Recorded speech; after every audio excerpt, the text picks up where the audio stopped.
স্বামীদেরকে চাপ দেওয়া বন্ধ করে দেন। আজকে বেশিরভাগ পুরুষ হার্ট অ্যাটাক করে মারা যায় তার বইয়ের চাপের জন্য। ঈদের দিন জামা দিয়েছে একটা, কয় লাগবে আরো দুইটা, দিয়েছে দুইটা, লাগবে আরো চারটা। ঈদের দিন বলছে বা বরকে আপনার বউ জামাকে 5,000 টাকা ঈদ পরবি দেওয়া লাগবে, অথচ জামাইয়ের ইনকাম মাসে মাত্র 10,000 টাকা। ও যদি 5,000 টাকা ওরে পরবি দেয়, ও খাবে কি আর পরবে কি? ঠিক কিনা বলে? অনেক মেয়ে আছে, আমি বলতে লজ্জা পাচ্ছি তাও বলতেছি, যা স্বামীর টাকা কম থাকার জন্য স্বামীর সঙ্গে বেঈমানি করে আরেক পুরুষকে বিয়ে করে সংসার করে। বেঈমানের কপালে আর যাই হোক সুখ কিন্তু কখনোই থাকে না। বেঈমানের কপালে আর যাই হোক শান্তি কিন্তু থাকে না। আরে বেঈমানি করে আপনি হেরে যাবেন, আর সততার পুঁজি দিয়ে আমি কিন্তু জিতে যাব। যুবক ভাইরা, ঠিক কিনা? স্বামীকে চাপ দেওয়া বন্ধ করেন, মেয়েকে আদর্শবান মেয়ে বানান। আর মেয়েদেরকে বলবো, মেয়েরা, বোনেরা আর কি যারা আছেন, যুবকদের মন নিয়ে খেলা বন্ধ করে দেন, ভালো হয়ে যায়। মাথায় রাখবেন, যেই মেয়েরা বিয়ের আগে 5 ঘাটে পানি খায়, তার ঘামে স্বামী 10 ঘাটে পানি খেয়ে বিয়ে করে। তুমি যেমন হবা তোমার বউ তেমন হবে, তুমি যেমন হবা তোমার স্বামী তেমন হবে, ঠিক কিনা বলে? বেশিরভাগ মেয়েদের চরিত্র নষ্ট হয় তার মায়ের জন্য। মা যদি ভালো হয় মেয়ে ভালো হয়, মা যদি চরিত্রহীন হয় মেয়েটাও চরিত্রহীন হয়ে যায়। আমি মুরব্বীদের কাছে প্রশ্ন রাখতে চাই, যুবকদের কাছে প্রশ্ন রাখতে চাই, যদি একজন মা আদর্শবান মা হয়, তার মেয়েটা ঈদের দিন বয়ফ্রেন্ডের সঙ্গে পার্কে ডেটিং করতে কেমন করে যায়? একজন মা যদি আদর্শবান হয়, তার মেয়েটা টিকটক এনেছে বাড়ায় কেমন করে? যুবক ভাইরা আমার, অতএব যেই মেয়ের চরিত্রে সমস্যা আছে বুঝতে হবে তার মায়েরও সমস্যা আছে। আরে আমি যদি মা হিসেবে বলি, আমি আবারও বলছি, আমার কথায় খারাপ লাগবে আপনার, আমি জানি, বাট আমি আপনার জন্য শত্রু নই, আমি আপনার সবচাইতে বড় বন্ধু। আমি আপনাকে সঠিক রাস্তা বলতে চাই। আমি যদি মা হিসেবে বলি, তুই আমার মেয়ে, তুই যদি বোরকা না পরে বাহিরে যাস, তাহলে তুই আমার মেয়ের খাতার থেকে ত্যায্য পুত্র হয়ে যাবি। তুই যদি পর্দা করিস তাহলে তুই আমার মেয়ে, তুই যদি পর্দা না করিস তাহলে তুই আমার মেয়ে হওয়ার যোগ্যতা রাখিস না। প্রত্যেকটা মা যদি এই স্লোগানটা তুলতে পারে, আল্লাহর কসম, আগামীকাল থেকে বাংলাদেশের 80%-এরও বেশি মেয়েরা পর্দাশীল নারী হয়ে যাবে। বাপ দেখতেছে মেয়েটা বেপর্দায় বাহিরে যায়, বাপ কিচ্ছু বলে না, কিচ্ছু বলে না। ভালোবাসার দিবস আসলে মেয়েটা বলে, আমার আজকে স্পেশাল ক্লাস আছে। এটা মিথ্যাবাদী ছাড়া আর কিছুই হতে পারে না। মা জানে যে আমার মেয়েটা বয়ফ্রেন্ডের সাথে ডেটিং করতে যাচ্ছে, তাও কিছু বলে না, বলে যে আরে এই সব বয়সে তো 2-1টা বন্ধু বান্ধব থাকবেই। আর এই একটা কথার জন্য হাজারো মেয়ে বিয়ের আগেই ইজ্জতকে নষ্ট করে দেয়, ঠিক না বলে? ونشهد أن سيدنا ونبينا وحبيبنا وحبيب ربنا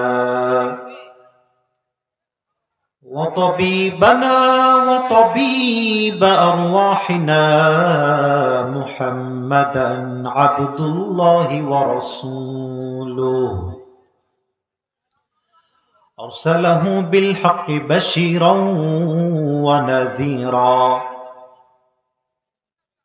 وداعيا إلى الله بإذنه وسراجا وقمرا منيرا أما بعد فأعوذ بالله من الشيطان الرجيم بسم الله الرحمن الرحيم كل نفس ذائقة الموت قال تعالى في كلامه المجيد لكل أمة أجل إذا جاء أجلهم فلا يستأخرون ساعة ساعة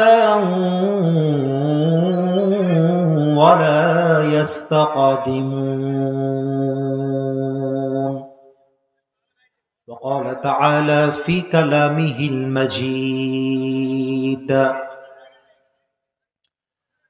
ونزلنا عليك الكتاب تبيانا لكل شيء وهدى ورحمة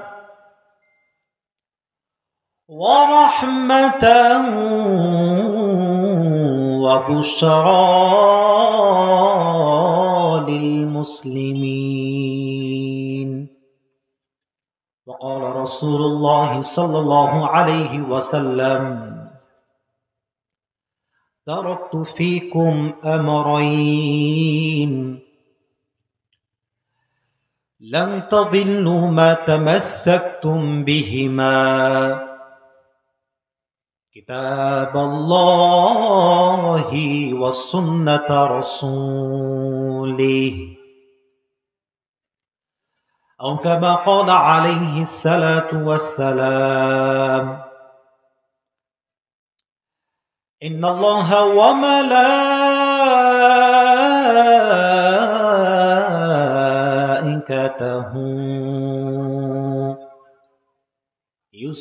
يصلون على النبي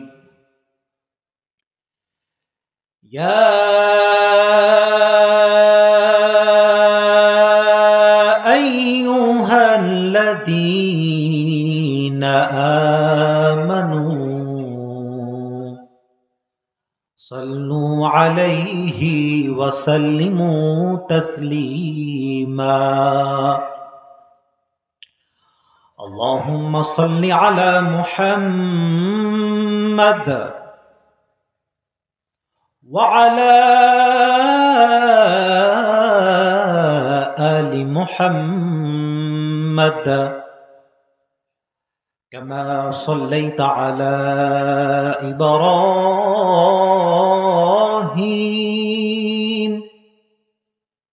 وعلى آل إبراهيم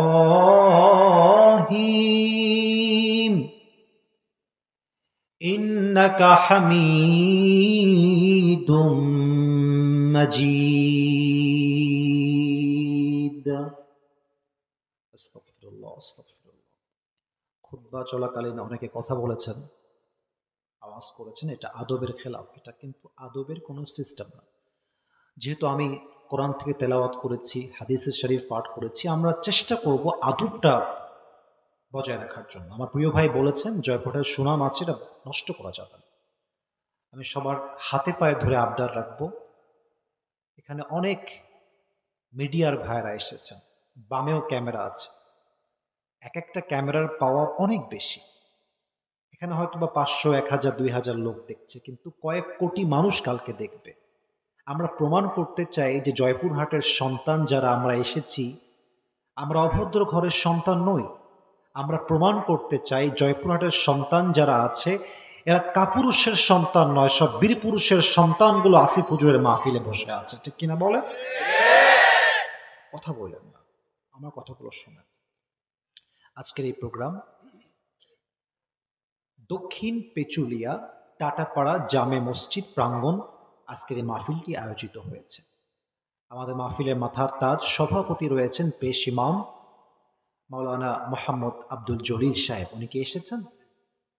আমার আব্বাজান আমার ডান দিকেই বসে আছেন। আমার দাদার সমতুল্য বললে আমার ভুল হবে না। আমাদের মাথার তাজ, উনি আমার পাশেই বসে আছেন। আমি বড্ড সৌভাগ্যবান যে একজন আলেমের দ্বীনের সামনে আল্লাহ তাআলা আমাকে ইসলামের ব্যাপারে কিছু কথা বলার সুযোগ করে দিয়েছেন। আমি দোয়া করি আল্লাহ তাআলা আমাদের প্রিয় ইমাম সাহেবকে যেন বাকিটা জীবন ইসলামের খেদমত করার জন্য কবুল করে নেয়। আপনারা সবাই জোরে জোরে সরে বলেন আমিন। সহসভাপতি রয়েছেন জনাব মোহাম্মদ জোনায়েদ হোসেন, বিশিষ্ট ব্যবসায়ী, মঙ্গলবাড়ি বাজার। ভাই এসেছেন না? কোথায় আছে ভাইজান? ও মাশাআল্লাহ, ভাইজান বসে পড়েন। উনিও এসেছেন। আমি দোয়া করি আমার প্রিয় ভাই জোনায়েদ ভাই যেন আল্লাহ তাআলা ইসলামের সৈনিক ওমর ফারুক রাদিয়াল্লাহু তাআলা আনহুর মতো কবুল করে নেয়। পড়েন সবাই আমিন। আমার পূর্বে কথা বলেছেন প্রিয় ভাই মাওলানা হাবিবুর রহমান আল মান্নান, এবং অত্যন্ত চমৎকার কথা আমার প্রিয় ভাই বলেছেন। আরো কথা বলেছেন মোহাম্মদ গাউসুল আজম, পেশ ইমাম, মঙ্গলবাড়ি কেন্দ্রীয় ঈদগাহ ময়দান।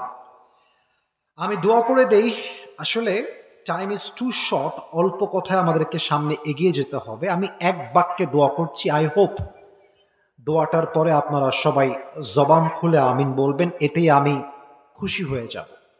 আমার দোয়াটা হচ্ছে এইরকম, আজকের এই জয়পুরহাটের মাহফিলকে বাস্তবায়ন করবার জন্য এলাকার যে ভাইয়েরা, মায়েরা, বোনেরা, যুবক ভাইয়েরা পরিশ্রম করেছেন,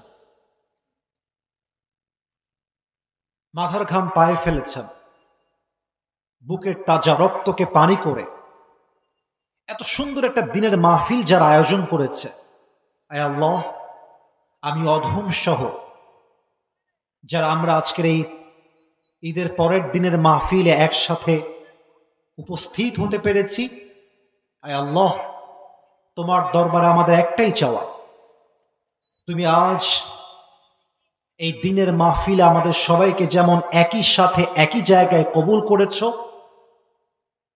মৃত্যুর পরেও আমাদের সবাইকে তুমি জান্নাতুল ফেরদাউসে এমন ভাবে মেহমান হিসেবে কবুল করে নিও। পড়ে না আমিন। আমার প্রিয় জয়পুরহাটবাসী, কেমন আছেন আপনারা সবাই? ঈদ ভালো গেছে সবার? ঈদ ভালো গেছে? আলহামদুলিল্লাহ, আমারও ঈদ ভালো গেছে, আমি অনেক ভালো আছি। আর সব পুরুষরা আমার সামনে বসে আছেন, এটা মুরব্বীরা বুঝবেন, আমার যুবকরাও বুঝবেন। পুরুষ মানুষের আসলে ঈদ হয় না, পুরুষ মানুষের দায়িত্ব হয়, দায়িত্ব পালন করতে হয়। একটা সময় ছিল যখন বয়স 8, 9, 10 বছর ছিল, ঈদের জামাটা নিজের খাটে রেখে ঘুমাতাম, ঘুম থেকে উঠে বারবার ঈদের জামাটা ধরতাম, দেখতাম।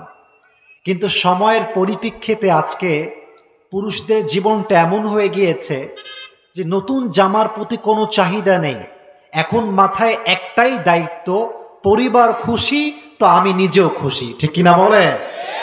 সেই পুরুষ ভাইয়েরা আমার সামনে আজকে বসে আছে। আয় আল্লাহ, আমাদের সবাইকে যেন তুমি পরিপূর্ণরূপে ইসলামের খাদেম হিসেবে কবুল করে নিও। পড়েন সবাই আমিন। আজকে আমি তাফসীর করার জন্য এসেছি।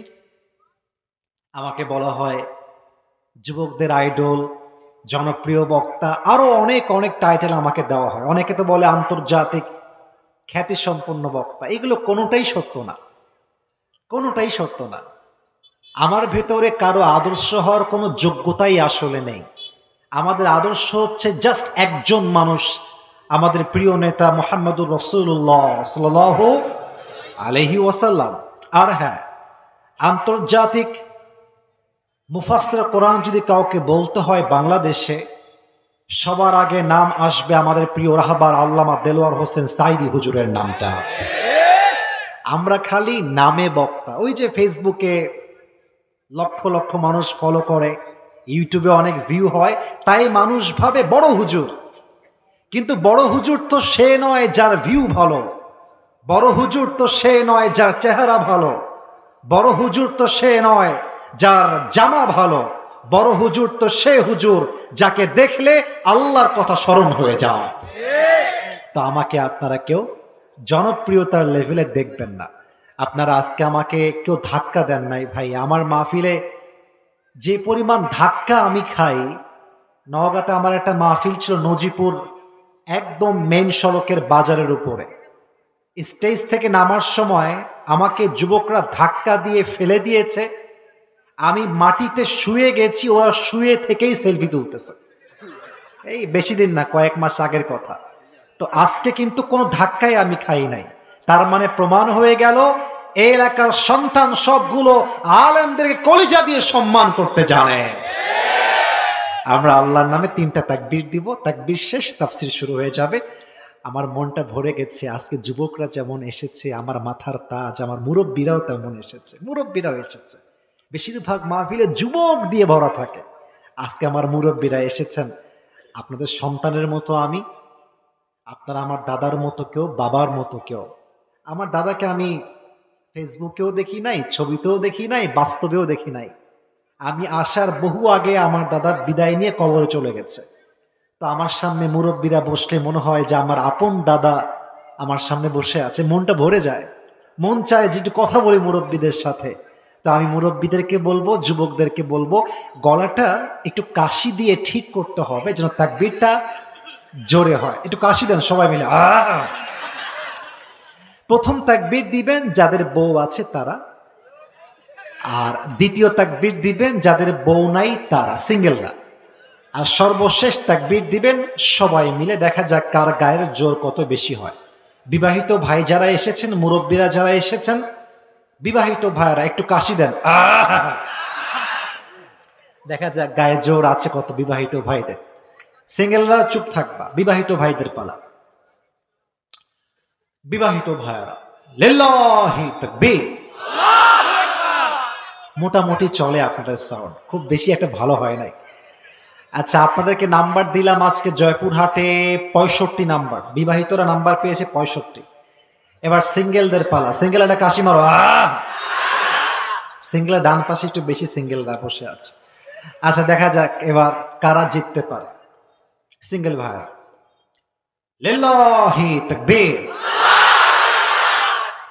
সর্বনাশ, বিবাহিত ভাইরা আমাকে মাফ করে দিবেন। আজকে আমার মনে হয় সিঙ্গেলরা সর্বনিম্ন হলো 85 নাম্বার বেশি পেয়ে পাশ করেছে, ঠিক কিনা? এবার সবাই মিলে আমরা তাকবীর দিব। দেখা যাক জয়পুরহাটের সন্তানরা আসলে বীর পুরুষের সন্তান কিনা। স্লোগানে পুরো মাঠটা কেঁপে উঠবে, প্রকম্পিত হবে আল্লাহর স্লোগানে। দেখা যাক আওয়াজ কতটুকু আসে। লিল্লাহি তাকবীর, লিল্লাহি তাকবীর। আল কোরআনের আলো, আল হাদিসের আলো, লিল্লাহি তাকবীর। মাশাআল্লাহ, অ্যাক্টিভ হয়ে গেছেন আপনারা। আমি 1 থেকে 3 গুনছি, এর মাঝে মেধা, অন্তর, ব্রেইন, হৃদয় স্থির করে ফেলবেন। আর আমি যেন ডানে বামে কোথাও কোনো সাউন্ড আমার কানে না পাই। আমি ধমক দেওয়ার জন্য আসি না, সবাইকে আমি ভালোবাসি আল্লাহর জন্য। 1 থেকে 3 গুনছি। পেছনে কিছু ভাইয়েরা একটু কথা বলছেন, যেটা আমাদের বিশৃঙ্খলা হচ্ছে। পেছনে যারা দাঁড়িয়ে আছেন, কথা না বলি, কথা না বলি। এবার সবাই আমার দিকে তাকান, আমার দিকে। 1 থেকে 3 গুনবো, পরিবেশ ঠান্ডা হয়ে যাবে। 1,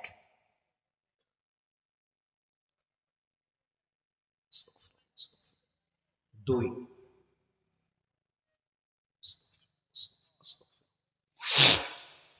3। আজকে তাফসীরের বিষয় হচ্ছে মৃত্যু এবং মৃত্যুর পরবর্তী জীবন। এবার সবার উত্তর দেওয়ার পালা। দেখা যাক উত্তরটা জোরে আসে কিনা। আমি আবারও বলছি, তাফসীরের বিষয় হচ্ছে মৃত্যু এবং মৃত্যুর পরবর্তী জীবন। এবার আপনারা জাস্ট একটা শব্দ বলবেন, শব্দের নাম হচ্ছে জীবন, বাকিটা আসিফ হুজুর বলবে। তাফসীরের বিষয় হচ্ছে মৃত্যু এবং মৃত্যুর পরবর্তী। 80% আসছে আওয়াজ, 100% আসে নাই। আর একবার জিজ্ঞেস করছি। আজকে আপনাদেরকে একটা মন ভরা ওয়াজ শোনাবো। এমন একটা ওয়াজ শোনাবো যে ওয়াজ শোনার পরে আল্লাহর কাছে যেতে মন চাইবে। এমন একটা ওয়াজ শোনাবো যে ওয়াজটা শুনলে নামাজ পড়তে মনে চাইবে। এমন একটা ওয়াজ শুনবো যে ওয়াজটা শুনলে মুরব্বী আব্বাজান তার সন্তানকে বিয়ের জন্য রেডি হয়ে যাবে। ঠিক আছে না যুবক ভাই? সবার মনোযোগ চাই। আর একবার, মৃত্যু এবং মৃত্যুর পরবর্তী জীবন। আচ্ছা, যে কোনো বিষয়ে, look at my right hand, ডান হাতটা একটু খেয়াল করবেন। যে কোনো বিষয়ে, যে কোনো প্রশ্নের উত্তর আল্লাহর এই কোরআনে আছে না নাই? একটা ইমানি প্রশ্ন করি, ইমানের প্রশ্ন। আল্লাহর কোরআনে যে সব আছে, সব আল্লাহ বলেছে, এই বিশ্বাস কি এই মাহফিলে সবার আছে না নাই? আমি যদি কোরআনকে কোনো প্রশ্ন করি আর বলি, কোরআন তোমার মাঝে এই প্রশ্নের উত্তর আছে না নাই, কোরআন কি আমাকে নো বলবে না ইয়েস বলবে? কথা আসতে কন কেন, জোরে কন। নো বলবে না ইয়েস বলবে? তার মানে কোরআন হ্যাজ অল দ্য সলিউশন। যা সমস্যা আপনার সমাধান দিবে আল কোরআন, ঠিক কিনা বলে? প্রত্যেকটা কথা হবে দলিল ভিত্তিক, প্রত্যেকটা কথা হবে আল্লাহর কোরআনের আয়াত ভিত্তিক। এমন কোনো কথা আমি বলবো না যার কোনো ভিত্তি নেই। প্রত্যেকটা কথার পেছনে দলিল দেওয়ার জন্য I will try my best level, আমি আমার সর্বোচ্চ চেষ্টা করব। আসুন শুরু করি কোরআন দিয়ে। আচ্ছা কোরআন, এই এই এই ছেলেরা, এই মজা না না, I am not kidding with anybody, আমি মজা করছি না, আওয়াজ যেন না হয়। খুব সিরিয়াস হয়ে বলছি, আওয়াজ যেন না হয়। ভালোবেসে বলছি, আওয়াজ যেন না হয়। আচ্ছা কোরআন, আমাকে বলো তো কোরআন, পৃথিবীর সবচেয়ে সুনিশ্চিত বিষয় কি? মানুষের জীবনে আসবেই আসবে এমন একটা নিশ্চিত জিনিসের নাম তুমি আমাকে বলো। কোরআন তার জবাব দিচ্ছে, কুল্লু নাফসিন যায়িকাতুল মাউত। Everybody has to take the test of death. প্রতিটা মানুষকেই মৃত্যুর স্বাদ গ্রহণ করতে হবে। যে কোনো বিষয়ে তুমি সন্দেহ পোষণ করতে পারো, it's on you, it's up to you, এটা তোমার ইচ্ছা।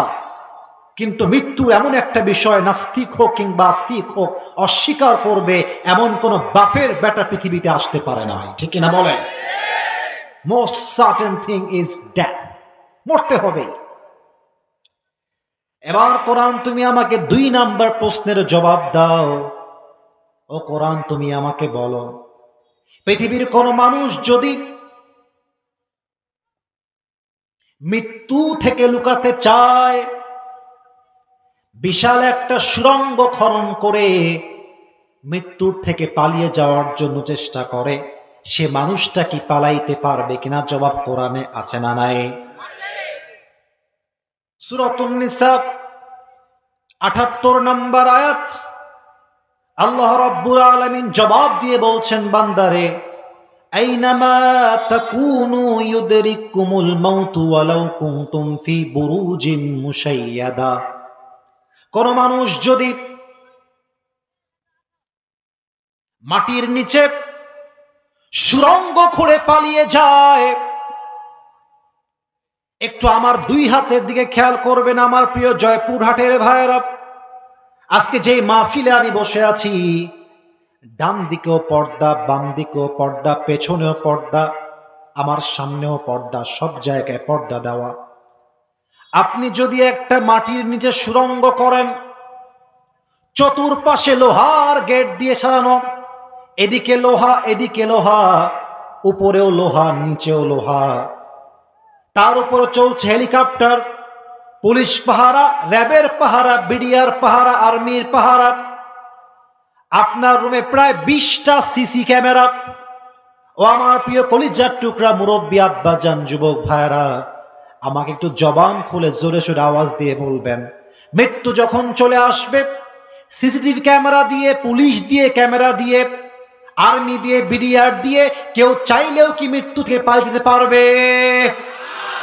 পারবে না, ইটস ইম্পসিবল, সম্ভব নয়। আচ্ছা, এটা যে সম্ভব নয়, কোরআন তোমার কাছে কি আর কোনো দলিল আছে? বলছে ইয়েস আছে। 28 নম্বর পারা, 13 নম্বর পৃষ্ঠা, সূরাতুল জুমার 8 নম্বর আয়াত, কুল ইন্নাল মাউতাল্লাযী তাফিররুনা মিনহু ফাইন্নাহু মুলাকীকুম। O my prophet, tell your উম্মাহ, they want to escape from the death, but remember them, they will never able to be escape from the death. নবী হে, আপনার উম্মতদেরকে বলে দেন, তারা কি মৃত্যু থেকে পালিয়ে যেতে চায়? অসম্ভব। মালাকুল মউত যখন চলে আসবে, মালাকুল মউত দিয়ে প্রত্যেকটা মানুষকে পাকড়াও করবে একজন। বলেন সবাই, তিনি কে? এবার আমার দিকে তাকান, একটু আমাকে জবাব দেন। হয়তোবা আসিফ হুজুরকে আপনারা ফেসবুকে দেখেছেন, ইউটিউবে দেখেছেন, কেউ টিকটকে দেখেছেন, কেউ ইনস্টাগ্রামে দেখেছেন। আজকে হয়তোবা অনেকে আমাকে সরাসরি দেখতে পাচ্ছেন। ও মুরব্বী আব্বাজান ও কলিজার টুকরা যুবক ভাইয়েরা, আমাকে বলেন তো দেখি, আমাকে দেখে কি কোনো মুরব্বী মনে হয় না তাগড়া যুবক মনে হয়? আপনারা মনে হয় সন্দেহে আছেন। আচ্ছা, আর একবার জিজ্ঞেস করি, ও আব্বা জান, ও যুবক ভাই, আসিফ হুজুরকে দেখতে কি মুরব্বী লাগে না যুবক লাগে? এবার প্রশ্ন কোরআনের কাছে পরে করব, আপনাদের কাছে আগে করব। মৃত্যুর জন্য কোনো সময়সীমা অর্থাৎ কোনো বয়স কি বেঁধে দেওয়া আছে? নাই। বাপের আগে ছেলে চলে যায়, দাদার আগে বাপ চলে যায়। আসার সিরিয়াল আছে, যাওয়ার কোনো সিরিয়াল নাই। আচ্ছা, যাওয়ার যে সিরিয়াল নাই তার দলিল কি? কোরআন তোমাকে জবাব কি আছে? বলছে ইয়েস আছে। কি জবাব বলো আমাকে? লিকুল্লি উম্মাতিন আজাল ইযা জাআ আজালুহুম ফালা ইস্তাখিরুনা সাআ। Everybody has a specific time to die. When the time will come, it will never be late. প্রত্যেকটা মানুষের জন্য আল্লাহ রাব্বুল আলামিন হায়াতের একটা নির্দিষ্ট সময় বেঁধে দিয়েছেন। সময় যখন চলে আসবে, কে যুবক কে মুরব্বী দেখার টাইম নাই। মালাকুল মউতকে পাঠাই দিবে একজন, তিনি কে? মাশাআল্লাহ, আল্লাহ পাঠাই দিবে। এবার যে প্রশ্নগুলো কোরআনকে করব, এই বিষয়গুলো নিয়ে কালকে আমি পড়াশোনা করছিলাম। ঈদের দিনও পড়াশোনা করতে হয়, কারণ মাহফিলের দায়িত্ব অনেক বড় দায়িত্ব। ঈদের দিন পুরো দিনটাই গেছি স্টাডি করতে করতে, স্টাডি করেছি ঈদের পুরোটা দিন। তো কোরআন নিয়ে আমি রিসার্চ করলাম, কোরআনকে বললাম, কোরআন এই যে প্রিয় ভাই, মাঝখানে একজন, কই যান ভাই আপনি? আচ্ছা, একজন উঠতেছে ঠিক আছে, আমার একজন উঠলেও খারাপ লাগে। ঠিক আছে, দুই একজন ওয়াশরুমে লাগতে পারে, বাসায় চাপ থাকতে পারে, it's not a big deal. But আমার মনে হয় কি জানেন, পুরো বছরে একটা দিন মাহফিল, একটা দিন আসিফ হুজুর আসছে, 1 ঘন্টা কথা বলবে, দিনের কথা হবে, ইসলামের কথা হবে, এটাও যদি কেউ শুনতে না চায়, আমার মনে হয় এটা ব্যক্তিগত মতামত, তার মতো কপাল পোড়া এই এলাকার কেউ হতে পারে না। কপাল পোড়া, কপাল পোড়া। চায়ের দোকানে বিড়ি খাওয়ায় ঘন্টার পরে মাহফিলে এসে আধা ঘন্টা তাফসীর শুনবে, মাজায় ব্যথা শুরু হয়ে যায়, কোমরে ব্যথা শুরু হয়ে যায়। এটা মুনাফিকি ছাড়া কিছুই হতে পারে না। আচ্ছা কোরআন, তুমি আমারে বলো তো, আমি যে কালকে বাঁচবো এর কোনো গ্যারান্টি কি আমার কাছে আছে? কোরআন জবাব দিচ্ছে কি, তাই খেয়াল করেন। ওয়ামা তাদরি নাফসুম মাযা তাকসিবু গাদা। আগামীকাল মানুষ কি খাবে, আগামীকাল মানুষ কি অর্জন করবে, আগামীকাল মানুষ কোথায় থাকবে তার খবর নাই। আর তুমি কেমন করে ভাবো আগামীকাল তুমি বাঁচবা? তার মানে বোঝা গেল আপনি এখন যে বেঁচে আছেন, আগামী 5 সেকেন্ড পরেও যে বেঁচে থাকবেন এর কোনো গ্যারান্টি আপনার কাছে নাই। আচ্ছা কোরআন, তাইলে কোথায় মরবো, কোন জায়গায় মরবো? জয়পুরহাটে মরবো না নওগাঁয় মরবো? নওগাঁয় মারা যাব না রাজশাহীতে মারা যাব, এটা কি মানুষ জানে? ওয়ামা তাদরি নাফসুম বিআইয়ি আরদিন তামুত। বলছে না, মানুষ কোথায় মারা যাবে এটাও মানুষ জানে না। ও আচ্ছা, আচ্ছা কোরআন, মালাকুল মউত যখন আমার সামনে চলে আসবে, আমার সামনে মালাকুল মউত দাঁড়িয়ে আছে, আমি দেখতে পাচ্ছি আমার মৃত্যুর সময় চলে আসছে, আমার জীবনের শেষ কথাটা কি হবে? কি বলবো শেষ কথা? মানুষের মৃত্যুর সময় শেষ কথা কি হবে? কোরআন বলছে মানুষ যখন মারা যাবে জীবনের শেষ কথা একটাই হবে, হাত্তা ইযা জাআ আহাদাহুমুল মাউত ক্বালা রাব্বিরজিউন।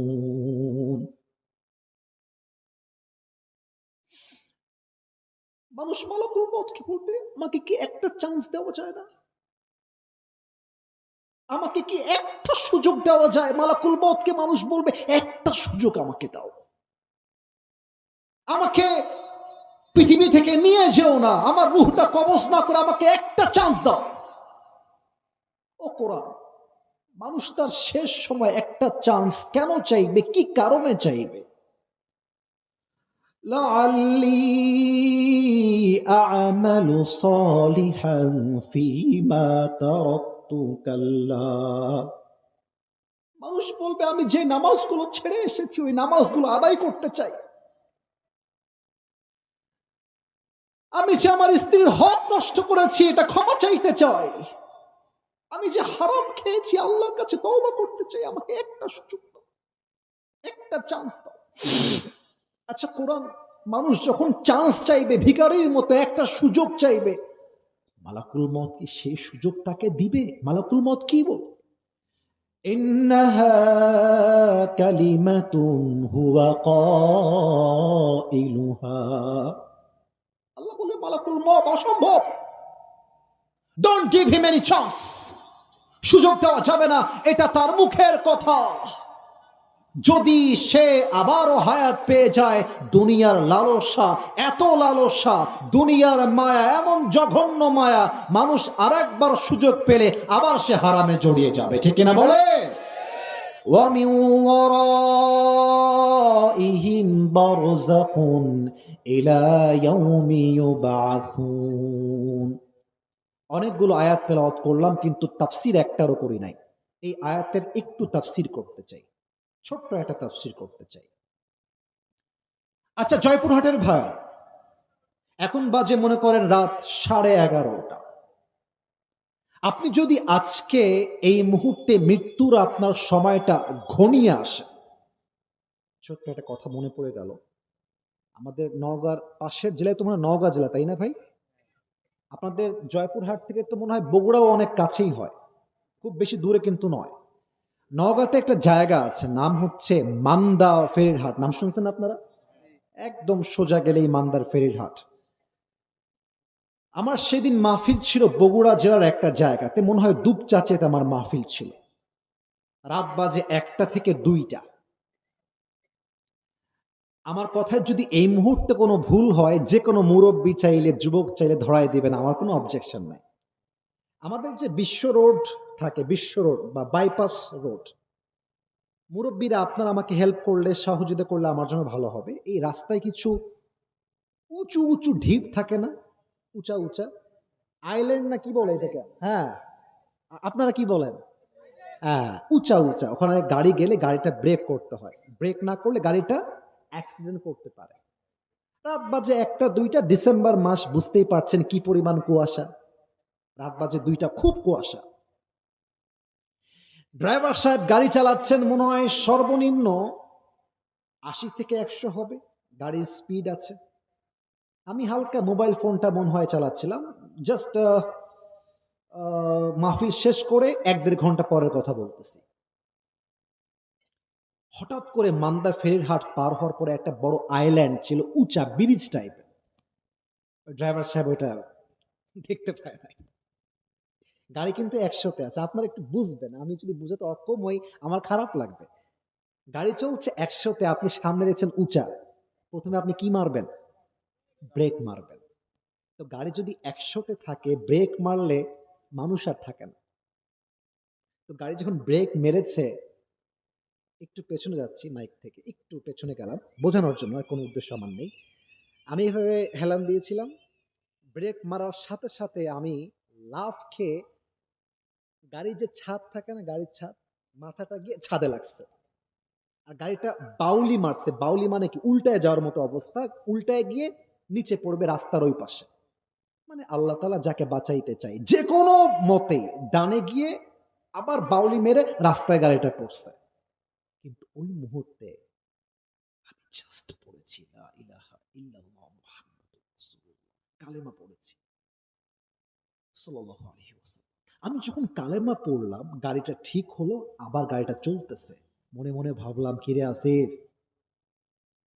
তোরে তো লক্ষ কোটি মানুষ চেনে, কত সুন্দর তোরে মানুষ ভালোবাসে, তুই যদি আজকে এই নওগাঁর মান্দার ফেরিরহাটে মারা যেতি, মানুষ এসে বলতো আসিফ হুজুর পড়ে আছে, তা নয়, আসিফ হুজুরের লাশটা পড়ে আছে। লাশ লাশ তোলা হতো।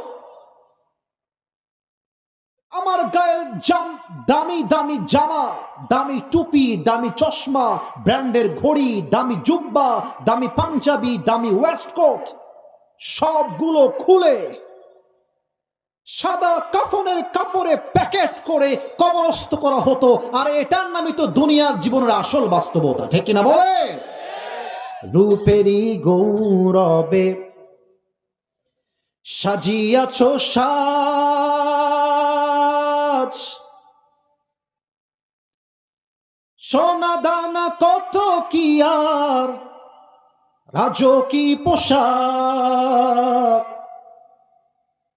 যেদিন প্রাণ চলে যাবে সবই পড়ে রবে, প্রাণ চলে যাবে সবই পড়ে রবে, গায়ে দেবে মার কিনো থম রে মোনা আমার, কেন বাঁধো দালান ঘর, একদিন মাটির ভেতরে হবে ঘর রে মোনা আমার, কেন বাঁধো দালান ঘর, ঠিক কিনা বলে? দেহ তোমার চরম চর গলে পচে যাবে,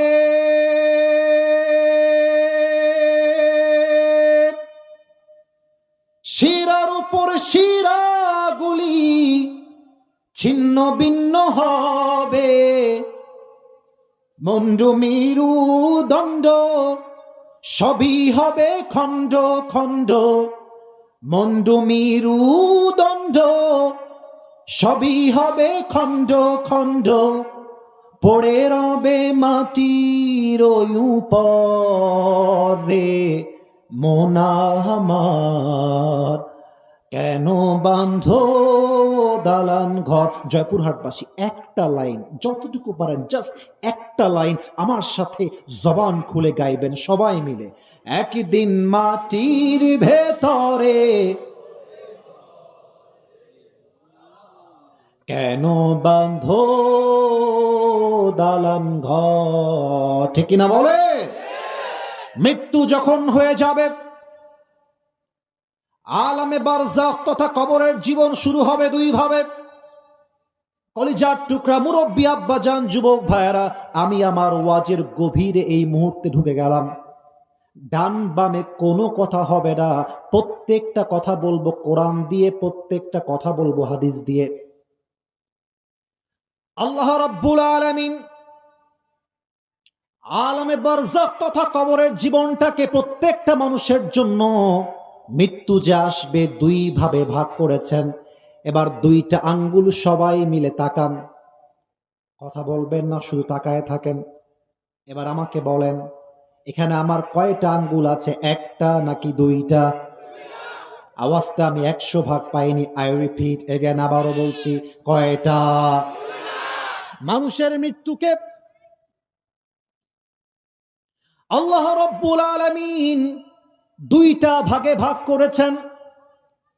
এক হলো নামাজি বান্দার মরণ, দুই হলো বেনামাজি বান্দার মরণ। আমার এই মাহফিলে এখন একটা কথা বলতে চাই, কেউ রাগ করবেন না, কেউ আমাকে মনে মনে গালি দিবেন না। এখানে এমন যুবক বসে আছে, এমন মুরব্বী বসে আছে, আমি যদি পকেটে হাত দিয়ে চেক করি, অনেকের পকেট থেকে এখন বিড়ির প্যাকেট খুঁজে পাওয়া যাবে। হ্যাঁ, পাওয়া যাবে, পাওয়া যাবে। এই যে মাহফিল শেষ হবে না, দেখবেন যাওয়ার সময় বিড়ি টানতেছে। কি গো, কেমন ওয়াজ শুনলা? ভালোই তো লাগলো ওয়াজ। টানতেছে বিড়ি, টানতেছে বিড়ি। আগামীকাল সকালবেলা দেখবেন আজকের এই মাহফিল নিয়ে চায়ের দোকানে একটা আড্ডা হবে। আমার কাছে বিড়ি নাই, আচ্ছা এটাই বিড়ি মনে করেন, কথা কথা। এই কালকে হুজুরের বাড়ি কোথায়, কি ওয়াজ করলো এগুলা? হ্যাঁ, বিড়ি খেয়ে কুল পায় না, সে ধরে আলেমের ভুল। ইভেন আমার মনে হয় আজকালকার যুবকরা শুধু বিড়ি খায় না, মুরব্বীরা দেখবেন চায়ের দোকানে পায়ের উপরে পা তুলে বিড়ি টানে যুবক ভাইরা আমার, ঠিক কিনা বলো? আল্লাহ রাব্বুল আলামিন মৃত্যুকে দুটি ভাগে ভাগ করেছেন। এক হলো নামাজি বান্দার মরণ, 2 নাম্বার বেনামাজি বান্দার মরণ। আজকের এই মাহফিলে এমনও মানুষ বসে আছে যে মানুষটা আজকে ফজর থেকে নিয়ে এশা পর্যন্ত এক ওয়াক্ত নামাজও পড়ে নাই। আছে, আমি কাউকে অপবাদ দিচ্ছি না, কিন্তু আছে আছে অনেক লোক আছে দেখবেন ঈদের দিন ফজরের নামাজ পড়ে না, কিন্তু ঈদের নামাজ ঠিকই পড়ে। তা ঠিক কিনা বলেন?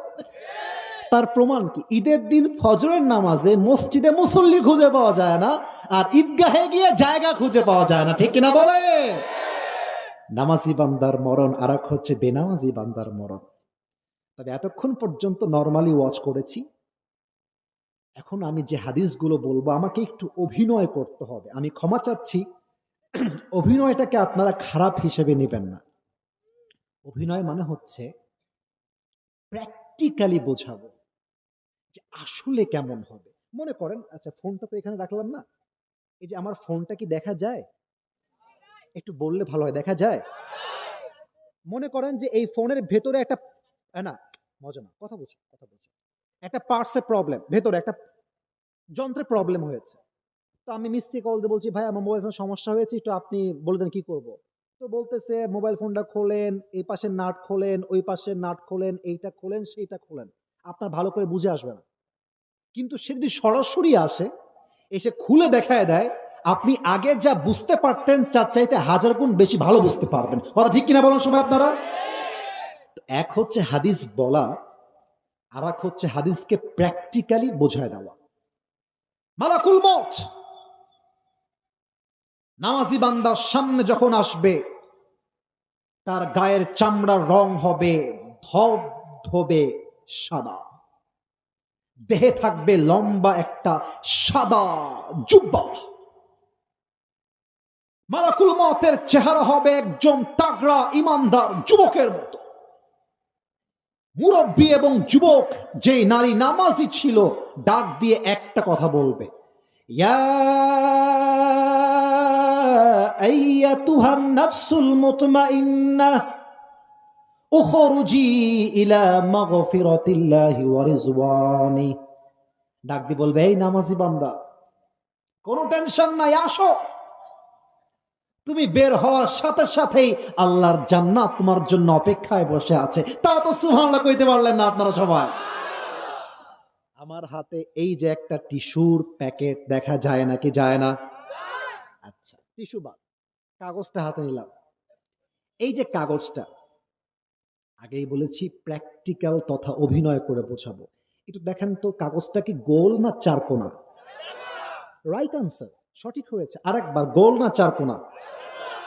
ওকে, আগে হাদিসটা বলে দিই, বুঝতে সহজ হবে।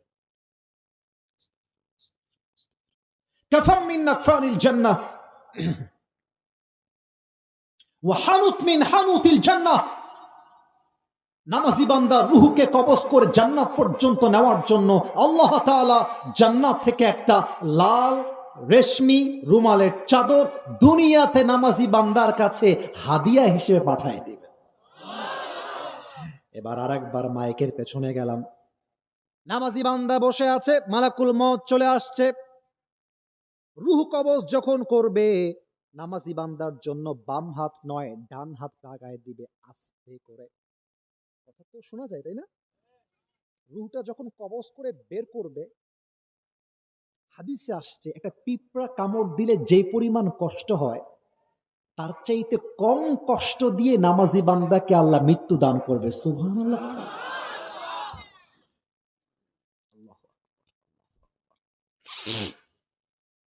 আর যে বেনামাজি হবে, মালাকুল মউত যখন তার সামনে আসবে, তার দেহের চামড়া রং হবে নীলাভ বর্ণের চেহারা, চোখটা হবে লাল টকটকে, গায়ের পোশাকটা হবে কালো কুচকুচে, পা থাকবে জমিনে, মাথা থাকবে আকাশ বরাবর, বিশাল লম্বা। মালাকুল মউত বেনামাজিকে চিৎকার দিয়ে ডাক দিয়ে বলবে, ইয়া আইয়াতুহান নাফসুল খাবিসা উখরুজি ইলা গাদাবিল্লাহ। এই বেনামাজি মুরব্বী, এই বিড়িখোর মুরব্বী, এই বেনামাজি যুবক, এই বেপর্দা মহিলা, বের হয়ে আয়, বের হ। একটা ধমক খাওয়ার সাথে সাথে আমাকে একটু দেখেন সবাই, থরথর করে কাঁপবে, ঠোঁট, জিহবা, গাল, হাত কাঁপতে থাকবে, কাঁপবে। এবার মালাকুল মউত তার বাম হাতটা আগায় দিবে। কেমনে আগাবে? পেছনে আগে এই হাতটা দিবে পরিপূর্ণ। He will take his left hand step back, totally step back, পেছনে নিবে। পেছন থেকে সমস্ত শক্তিকে উজাড় করে বেনামাজি যুবকের দিকে, মুরব্বির দিকে একটা থাবা মারবে, থাবা। রুহুটা যখন ছিঁড়ে বের করবে, হাদিসে আসছে একটা জীবিত ছাগলকে যাবেহ না করে তার চামড়া কেউ যদি ব্লেড দিয়ে ছিঁড়ে ফেলে, ওই ছাগলটার যে পরিমাণ কষ্ট হয়, তার চাইতে কমসে কম 70 গুণ বেশি কষ্ট দিয়ে বেনামাজি বান্দার রুহকে মালাকুল মউত কবজ করবে। নাউজুবিল্লাহ বলবেন না? এরপরেও যদি কেউ নামাজি না হয়, লাইট, প্যান্ডেল, ক্যামেরা আমাকে হাদিয়া দেওয়া, এত খরচ, লাভ নাই, কোন লাভ নাই। এই যে রমাজান মাসটা গেল, বিশ্বাস করেন আপনাদের এলাকার যে মোড়গুলো আছে না, অনেক লোক ছিল যারা রমাজান মাসেও পর্দা লাগিয়ে দুপুরবেলা খাবার খেয়েছে আপনাদের এলাকাতে। এলাকাতে রোজার মাসটা শুরু হয়, ব্যবসা করতে গিয়ে 1000টা মিথ্যা কথা বলে, বলে যে ভাই দাম কত, বলে 2000। আচ্ছা ভাই 2000 বলেছেন, আচ্ছা ভাই এটা কি 1500-তে হবে, বলবে একদম ডাহা মিথ্যা, বলবে ভাই এটা তো আমার কেনাতেই পড়ে না, কিন্তু কিনেছে 500 টাকা দিয়ে। তার মানে ওর কাছে রোজা হচ্ছে জাস্ট একটা নাম, ও নামে মুসলমান, ও কাজে মুসলমান নয়, ঠিক কিনা বলে? রুহু যখন বের হয়ে যাবে, সঙ্গে সঙ্গে মৃত্যুর পরবর্তী জীবনটা শুরু হয়ে যাবে। এবার এমন একটা প্রশ্ন করব, আমার মনে হয় 80% মানুষ ভুল উত্তর দিবে। আবারও বলছি, একটু ভালো করে বুঝে উত্তর দিবেন, তাহলে ইনশাআল্লাহ ভুল উত্তর হবে না, সঠিক উত্তর হবে। ও প্রিয় ভাইয়েরা আমার, আপনার লাশ যখন কবরে দাফন করা হবে, 2 জন ফেরেশতা আসবে। 2 জন ফেরেশতা এসে একজন মৃতদেহ, যে লাশ, যে মাইয়েত, যে তাকে প্রশ্ন করবে। মোট কয়টা? 4টা। কে বলেছে? মাশাআল্লাহ, ইউ আর রাইট। আর কেউ কি বলেছে 4টা? 4টা, রাইট। বললাম না 80% ভুল হবে, তাই হয়েছে। বেসিকলি লজ্জা দেওয়ার জন্য না, বোঝাবার জন্য বলতেছি। কবরে মোট প্রশ্ন 3টা নয়, মোট প্রশ্ন 4টা। আচ্ছা, প্রথম প্রশ্ন আমি করছি, আপনারা উত্তর দেন। আমার রব্বুক, আমাদের রবকে। আল্লাহর নামটা তো আস্তে কইলেন ভাই। আচ্ছা আরেকবার বলি না, আমার রব্বুক, আমাদের রবকে। আল্লাহ আমার রব। মুরব্বীরা গাইলো, যুবকরা গাইলো না। আরেকবার, আল্লাহ আমার রব। দমে দমে তনু মনে তারি অনুভব, তোমার দুনিয়াতে আমি যেদিকে তাকাই, অথই নেয়ামতে ডুবে আছি সবাই। পাখ পাখালির কণ্ঠে শুনি তসবি কল রব, তসবি কল রব, আল্লাহ আমার রব। দমে দমে তনু মনে তারি অনুভব, রবকে। 2 নম্বর প্রশ্ন আছে, আরিফু হাযার রাজুল। এর জীবনও বিয়ে হবে না। কই যাও, যাও কোথায়? আচ্ছা ঠিক আছে, ঠিক আছে। না, ওর জায়গা মতো যাচ্ছে, সমস্যা নাই। ফেরেশতা বলবে না, আর না হাসি, কথা শুনি। ফেরেশতা বলবে, do you know this person, who is he? এ মানুষটা কে হয় বলো দেখি। যে রসুলের আদর্শকে মেনেছে সে বলবে, হাদা নবিয়ুনা মুহাম্মাদুর রাসূলুল্লাহ সাল্লাল্লাহু আলাইহি ওয়াসাল্লাম। আচ্ছা, আমাকে এই যে দাড়িতে আমি দেখেছি, দাড়িটা আমাকে দাড়ি থেকে খ্যাত খ্যাত লাগতেছে নাকি? আমি যে দাড়ি রেখেছি আমাকে অসুন্দর লাগতেছে? জয়পুরহাটের মুরব্বী যুবক ভাইয়েরা, অনেক মেয়ে আছে দাড়িওয়ালা যুবক পছন্দ করতে চায় না। আমি তো আমার ওয়াজে একবার বলেই দিয়েছিলাম, জানি না আপনারা আবার মায়েরা বোনরা আমাকে গাড়ি টাড়ি দেয় কিনা বাসায় যাওয়ার সময়। সত্য কথা বলতে আমরা কারোর সঙ্গে আপোষ করতে পারবো না আমার জয়পুরহাটের ভাইয়েরা, ঠিক না? যেই মেয়েদের দাড়িওয়ালা পছন্দ নয় এদের জন্য বিটিএস এর হিজড়া ছাড়া সেকেন্ড কোন অপশন আমাদের কাছে নাই যুবক ভাই। আরে যেই মেয়ে আমাকে দাড়ির জন্য বিয়ে করতে চায় না সে তো আমার বাড়ির বউ হওয়ার যোগ্যতাই রাখে না। আর যেই মেয়ে আমাকে দাড়ির জন্য বিয়ে করতে চায় সেই তো আমার বাড়ির বউ হওয়ার যোগ্যতা রাখে। আজকালকার মেয়েরা দিনদার পছন্দ হয় কম, গাঁজাখোর পছন্দ হয় বেশি। আজকালকার বাবাদের কাছে চরিত্রবান জামাইয়ের চাইতে টাকাওয়ালা জামাইয়ের দাম বেশি। আজকে অনেক বাবা এমনও বের হয়েছে যেই বাবা মেয়ের জামাই খোঁজার সময় টাকলা মাকলাও বিয়ে দিয়ে দেয় জাস্ট টাকা আর সরকারি চাকরিজীবী খুঁজে পাইলে যুবক ভাই। আমি বলবো আব্বা জান, মেয়ের বিয়ের সময় চাকরি দেখলেন, টাকা দেখলেন, এই জন্য মেয়েকে বিয়ে দিলেন। আর বিয়ের পরে মেয়েকে নির্যাতন করলে বলবেন না যে ইসলাম মানেই খারাপ, ইসলাম মানেই অসভ্য। বরং আমি বলবো ইসলাম মানে অসভ্য নয়, আপনার চিন্তাটাই অসভ্য যুবক ভাই আমার। বলেন তো একটা কথা মিথ্যা বলেছি? যুবকদের কাছে আটা ময়দার দাম বেশি, আর মেয়েদের কাছে চরিত্রের চাইতে টাকার বস্তার দাম বেশি। আজকালকার যুগে মেয়ের বিয়ে ছেলের সঙ্গে হয় না, টাকার বস্তার সঙ্গে হয়। আর ছেলের বিয়ে একজন চরিত্রবান নারীর সঙ্গে হয় না, আটা ময়দার সঙ্গে বিয়ে হয়। আর আজকালকার মেয়েরা মানে, আমি তো ওয়াজ করলে অনেকে হয়তো বা বলবেন যে হুজুর লাইন তো ঠিক ছিল, আপনি লাইনটা চেঞ্জ করলেন কেন? লাইন চেঞ্জ হয় নাই। নবীর আদর্শ আছে যেখানে আমরা আছি সেখানে, নবীর আদর্শ নাই যেখানে আমরা নাই সেখানে। অনেক মেয়ে আছে দেখবেন এমন ভাবে বোরকা পরে, হিজাব পরে, নিকাব পরে, হাতে মোজা, পায়ে মোজা, মুখটাও ঢাকা, চোখটাও ঢাকা, দেখলেই মনে হবে यार ये लड़की तो अभी के अभी जन्नत से भाग के दुनिया में आई है माशाअल्लाह। এত সুন্দর বোরকাওয়ালি কে রে? এত ভালো কি মেয়ে এই যুগে পাওয়া যায়? কিন্তু মাথায় রাখবা, আপনি যখন রাজশাহীতে, যদি কখনো রাজশাহীতে যান, প্রিয় যুবক ভাইয়েরা, মুরব্বী আব্বা জানেরা, রাজশাহীর পদ্মা গার্ডেন, জিয়া পার্ক, আইবাগ, টিবাগ, মুক্ত মঞ্চ, যদি কখনো ঘোরার সুযোগ হয়, ঘুরতে গিয়ে দেখবেন রাস্তাঘাটে, পার্কে যেই মেয়েরা প্রেম করছে তার 80% বোরকাওয়ালিরাই প্রেম করে বেড়ায়। কিন্তু বোরকা দেখলে মনে হবে এই মেয়েটা তো ভাজা মাছও উল্টাই খাইতে পারে না। আসলে বোরকা হচ্ছে ভাউতাবাজি আর ধান্দাবাজ ছাড়া কিছুই নয়। দাড়িয়া টুপি রাখলে যেমন হুজুর হওয়া যায় না, বোরকা পড়লেই তেমন দিনদার মেয়ে হওয়া যায় না। অতএব প্রিয় বোনেরা আমার, ভালো হয়ে যান, ভালো হয়ে যান। আর যুবক তোমরাও খুব ভালো তা কিন্তু নয়। ইভেন অনেক যুবক তো এইখানে আছে দাড়িটা ক্লিন শেপ করেছে জাস্ট এই জন্য যাতে রাস্তাঘাটে মেয়ে তাকে পছন্দ করে, ঠিক কিনা বলেন?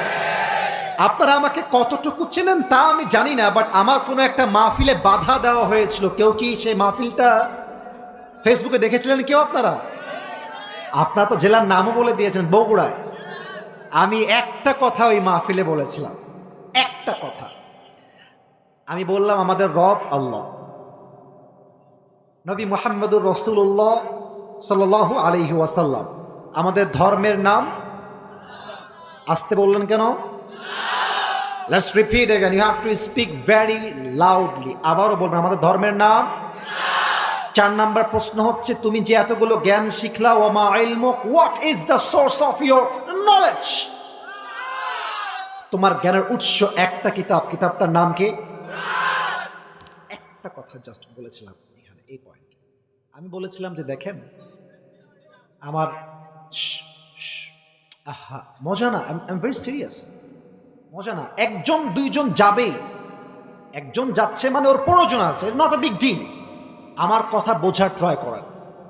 আমার ধর্ম ইসলাম মুখে বললেই হবে না, আমার কিতাব আল কোরআন মুখে বললেই হবে না, বরং আমাকে মুসলমান হিসেবে বলতে হবে আগামীর বাংলাদেশ চলবে কোন মানুষের আইন দিয়ে নয়, আগামীর বাংলাদেশের পার্লামেন্ট চলবে আল্লাহর কোরআনের সংবিধান দিয়ে। জয়পুরহাটের ভাইরা,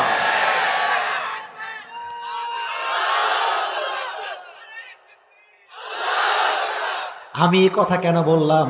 আমাদের নেতা সাহেব বাম দিক থেকে বলতেছেন, হুজুর রাজনৈতিক ওয়াজ এই মাহফিলে করা যাবে না। আমার মাথার রক চটে গেছে, তার ছিঁড়েই গেছে বলতে গেলে। আমি বললাম, I mean, doesn't make any sense. What's the hell you're talking about, man? কি বলো তুমি এইটা? আল্লাহর কোরআন দিয়ে দেশ চলবে, এটা কোনো রাজনৈতিক বক্তব্য নয়, এটা বাংলাদেশের 18 কোটি মানুষের মনের কথা। আগামীর পার্লামেন্ট চলবে আল্লাহর কোরআন দিয়ে, ঠিক কিনা বলে? তখন সামনে যে যুবকগুলো ছিল সব ধরছে তারে। আপনার জানলে অবাক হয়ে যাবেন, ওই নেতা শেষ পর্যন্ত ক্ষমা চাইতে বাধ্য হয়েছে, ক্ষমা চাইছে, সবার সামনে ক্ষমা চাইছে। আপনাদেরকে একটা কথা বলে যাব, আমি শেষের দিকে আছি, কোরআনের হক কথা বলতে বুকের পাটা লাগবে, কলজা লাগবে। আরে বাতিলরা আপনাকে থামায় দেওয়ার ট্রাই করবে, আপনি বলবেন একটা কথা, আমার দেহে যতক্ষণ পর্যন্ত এক ফোঁটা রক্ত প্রবাহিত হবে আমি বলে যাব আগামীতে ইসলামের পতাকা বাংলাদেশের পার্লামেন্টে শুধু নয়, আগামীতে ইসলামের পতাকা আমেরিকার হোয়াইট হাউসে পথ করে উঠবে, ঠিক কিনা বলে? কোন একদিন এদেশের আকাশে কালেমার পতাকা দুলবে, সেদিন সবাই খোদাই বিধান পে দুঃখ বেদনা ভুলবে, ঠিক কিনা বলে? সেদিন আর হবে না হাহাকার, অন্যায় জুলুম অবিচার, থাকবে না অনাচার দুর্নীতি কদাচার, থাকবে না অনাচার দুর্নীতি কদাচার, সকলেই শান্তিতে থাকবে, সেদিন সবাই খোদাই বিধান পে দুঃখ বেদনা ভুলবে, ঠিক কিনা বলেন সবাই আপনারা?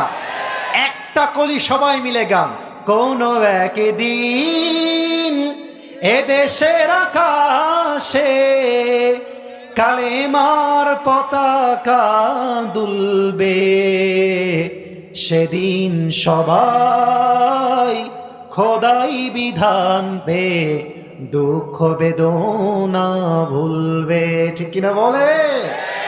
সবাই মিলে দুইটা হাত তোলেন, সবাই মিলে, কেউ যেন বাদ না যায়, কেউ যেন বাদ না যায়।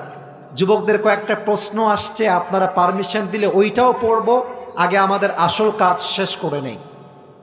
সবাই হাতটা একটু উঁচু করে ধরলে আমি অধম মেহমান হিসেবে খুশি হতাম বড্ড বেশি। মার্শাল্লাহ, হাত উঁচু আছে। এবার সবাই মিলে একটা কাশি দেন। বাবারে বাবা, আপনারা তো এখনো সেই জোরে আছেন দেখতেছি। এবার আল্লাহকে ডাক দেন, বলেন আল্লাহ। আর একটু জোরে কন আল্লাহ। আর একটু জোরে বলেন আমার আল্লাহ। তোমার জোরে, তোমার শাহী দরবারে দিল থেকে তওবা করছি।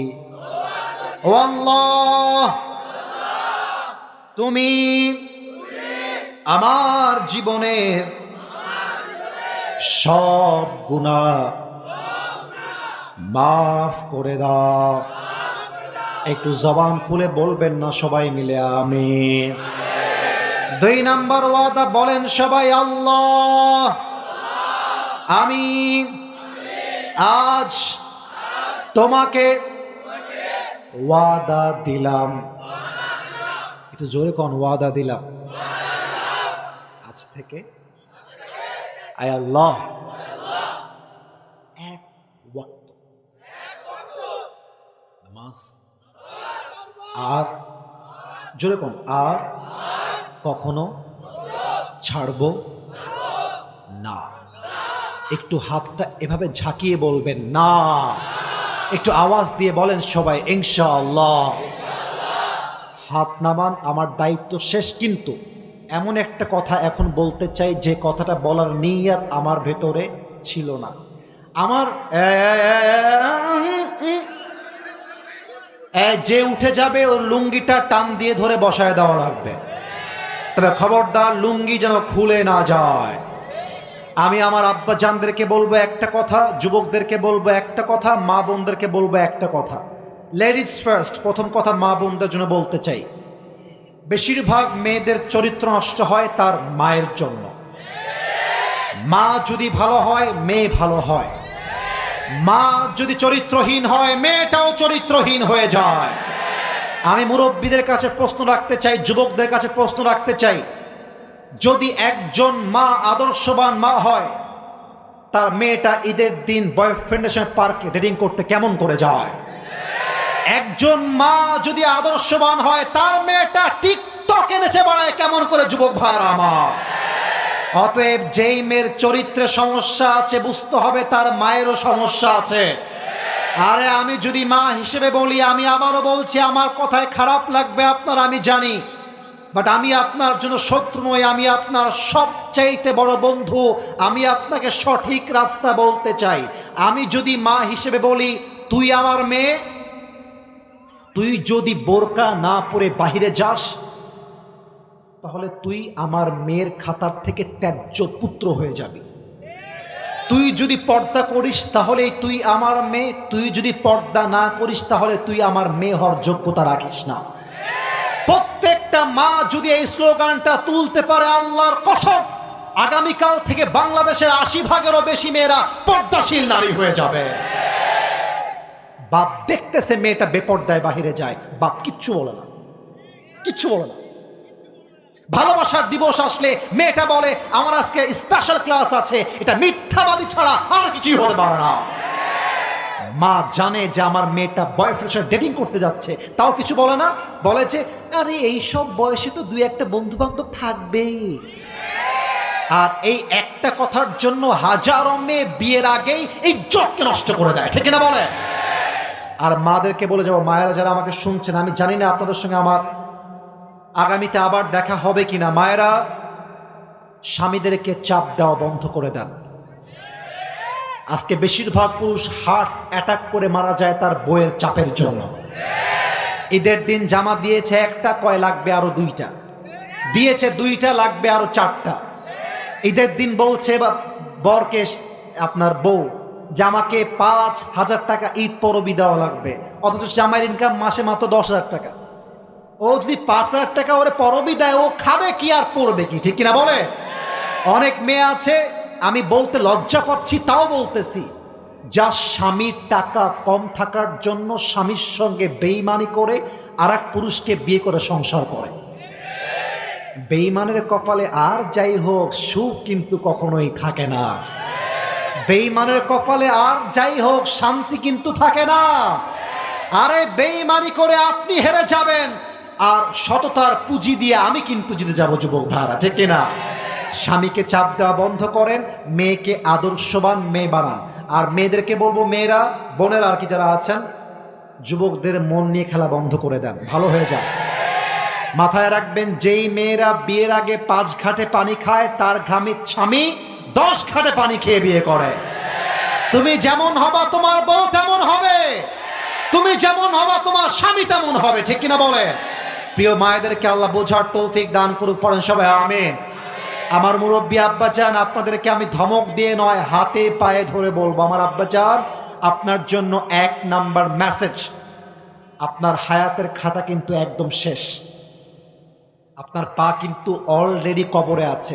আব্বাজানদেরকে বলবো, আব্বাজান এখনই নিজেকে একটা প্রশ্ন করেন, নিজেকে, আব্বাজান আব্বাজান আব্বাজান একটু আমার দিকে তাকান, নিজেকে প্রশ্ন করেন, আমি যদি এখন এই মুহূর্তে মারা যাই, আমি কি এমন কোনো আমল করেছি যে আমার কবরটা জান্নাতের বাগান হয়ে যাবে?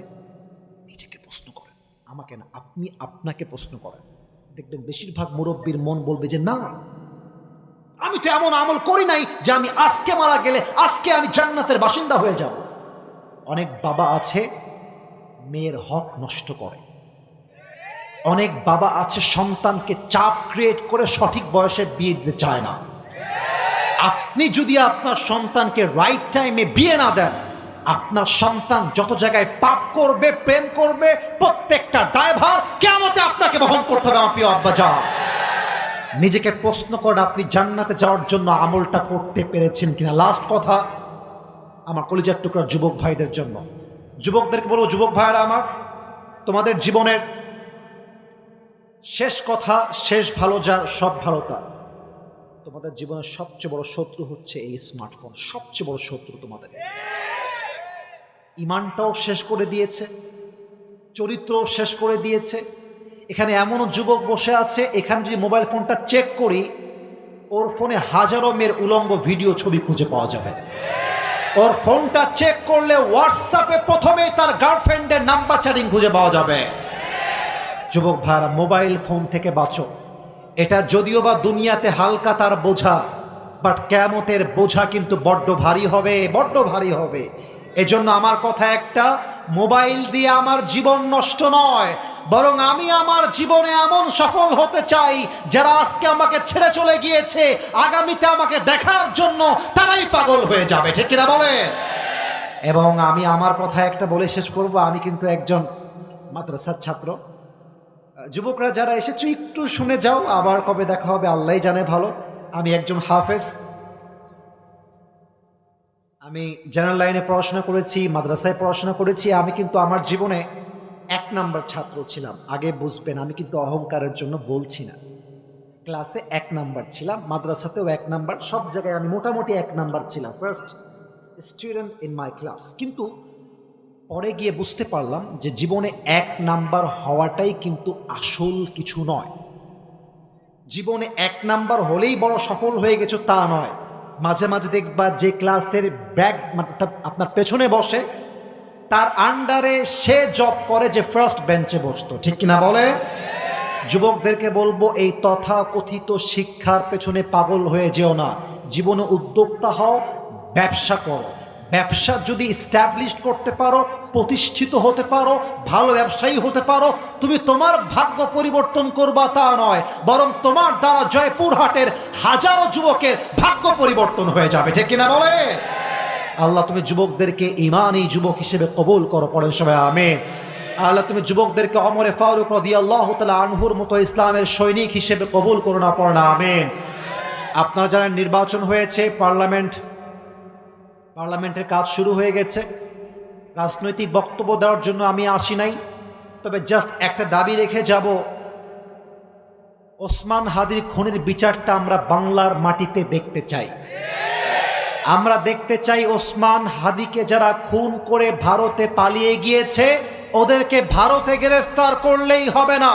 ওরা যেমন ওসমান হাদির মাথায় গুলি করে হত্যা করেছে, ওদেরকে ধরে এনে বাইতুল মুকাররমের সামনে ওদের মাথায় গুলি করে হত্যার রায় পাশ করতে হবে, ঠিক কিনা বলো। আল্লাহ তুমি সবাইকে কবুল করো, পড়েন সবাই আমিন। আলহামদুলিল্লাহি রাব্বিল আলামিন, والصلاة والسلام على سيد الأنبياء والمرسلين وعلى آله وأصحابه أجمعين। আল্লাহ রাব্বুল আলামিন, এই দুইজন ছেলে দোয়া করে যাও, বসো। আদব নাই, 2 মিনিট দোয়া করবে, ধৈর্য নাই ভেতরে। একজন যদি উঠে যায় আমাকে ডাক দিবেন আসিফ হুজুর বলে, খবরদার। দোয়ার সময় no one can go from this programme, খবরদার কেউ যাবেন। আল্লাহ রাব্বুল আলামিন আমাদের পক্ষ হতে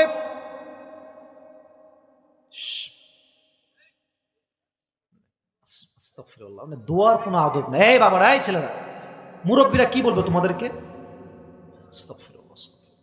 আল্লাহ রাব্বুল আলামিন আমাদের পক্ষ হতে যাদের জনম দুঃখিনী আম্মা জান, জনম দুঃখী আব্বা জান বিদায় নিয়ে অন্ধকার কবরে চলে গিয়েছে, আল্লাহ রাব্বুল আলামিন সকলের কবরটাকে তুমি জান্নাতের বাগান হিসেবে কবুল করে নাও আল্লাহ। আমি অধম প্রায় দীর্ঘ 1.5 ঘন্টার কাছাকাছি ওয়াজ করছি, আমার চোখের সামনে মাত্র 3-4 জন উঠেছে, বাদবাকি মুরব্বী আব্বাজান যুবক ভাইয়েরা চাতক পাখির মতো বসে বসে ওয়াজ শুনছে। আমার মনে হচ্ছে ফজর পর্যন্ত ওয়াজ হলেও মনে হয় এই মানুষগুলো বসে বসে ওয়াজ শুনতো। আল্লাহ রাব্বুল আলামিন এই অল্প সময়ের ভেতরে, এই 1-1.5 ঘন্টার ভেতরে আমি অধম মৃত্যু নিয়ে কথা বলেছি।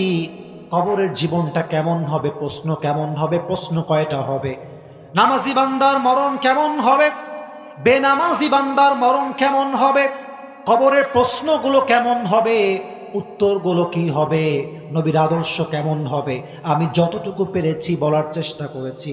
তবে আমি একজন মানুষ, আমারই তো ভুল হবে, অনেক অনেক ভুল হয়তোবা হয়ে গিয়েছে। আল্লাহ রাব্বুল আলামিন ভুলগুলো ক্ষমা করে দিয়ে সবাইকে তুমি সঠিক কথা অনুযায়ী আমল করার তৌফিক দান করে দাও আল্লাহ। আল্লাহ রাব্বুল আলামিন আমার যে প্রিয় মায়েরা বোনেরা হাত তুলেছে, প্রত্যেকটা মা বোনকে তুমি ফাতেমা রাদিয়াল্লাহু তাআলা আনহার চরিত্রবান হিসেবে কবুল এবং মঞ্জুর করে নাও আল্লাহ। আল্লাহ রাব্বুল আলামিন আমার ডান দিকে, আমার বাম দিকে আমাদের মাথার তাজ ওলামায়ে কেরাম বসে আছেন। আমার পূর্বে যিনি কথা বলেছেন তিনিও বসে আছেন। আমার ডান দিকে আমার পরিচয় টুকরা মুরব্বি আব্বা জান, এলাকার পাশে ইমাম সাহেব বসে আছেন আল্লাহ। তারপরে মেহেরবানি করে আমরা যারা সবাই একসাথে এই মাহফিলে বসতে পেরেছি, জান্নাতুল ফেরদাউসে আমাদের সবাইকে তুমি একসাথে মেহমান হিসেবে কবুল এবং মঞ্জুর করে নিও আল্লাহ। আমি আমার ওয়াজের শেষে মুরব্বি আব্বাজানদেরকে একটা কথা বলেছি, আব্বাজান নিজের সঙ্গে যদি হিসাব করেন, ও আব্বাজান আপনি যদি আজকে মারা যান, ও আব্বাজান আপনার কবরটা কি জান্নাতের বাগান হবে?